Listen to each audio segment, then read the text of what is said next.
with it again. Luckily, I have a whole bunch of other stuff to say. So,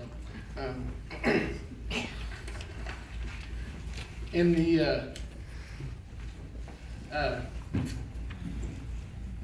the eulogy, it said taking it teasy. Grandpa would always say, "Take it teasy," every time we would see him. So he, it's not a typo. He always said that's something he always said.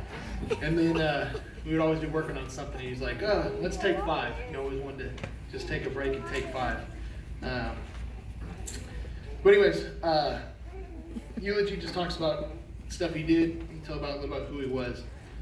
My grandpa was a gentleman. Few words, but when he did talk, it was a lot of time meaningful.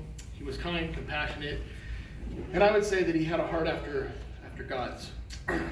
He always had a smile every time I saw him, and he was always kind to everyone he met. I never heard him say anything negative about anybody that we talked about. I remember growing up, and I would spend a lot of time at Grandpa and Grandma's, and wake up in the morning, and he would be reading his Bible and doing his devotional, and that's something that stuck with me because it wasn't just talk, it was something that he actually did and lived out.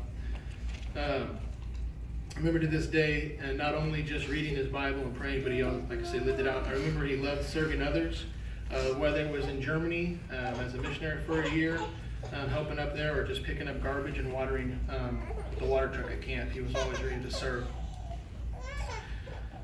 I remember recently when Grandpa was getting a little weaker and he had a walker. We would try to get him out of the house and have him walking and stuff.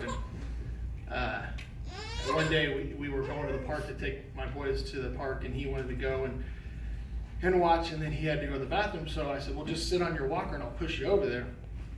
Well, the walker folded up, and he fell, and I fell on top of him, and I kind of just sat there and held him, yelling for my wife, and she finally came and helped us, and we both got him up, and we laughed, and he just kind of looked at me like, "What are you doing?"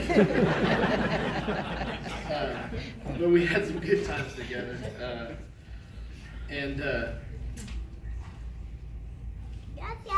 The most recent, just a couple weeks ago, when Grandpa was laying there in bed, and he was getting weaker and almost to the point where he wasn't responding much at all, just like that. And I knew how much his family meant to him and how much he cared for us and how much he loved us. And he was kind of just laying there. He wasn't really responsive at all. And I took my oldest son and I held him over top of Grandpa, and I said, "Hey, Macklin, tell Grandpa, goodbye and you love him." And Grandpa opened his eyes and looked at me. "I love you, buddy." And just knew that, he really enjoyed his kids, he enjoyed life, and just, I'm going to miss him, but glad that we're able to know that we can see him again one day, and have that hope of knowing that it's see you later, and we're going to miss him. I love him, but we're glad that he knew the Lord and passed that on to us. So now his children are going to come sing something for him.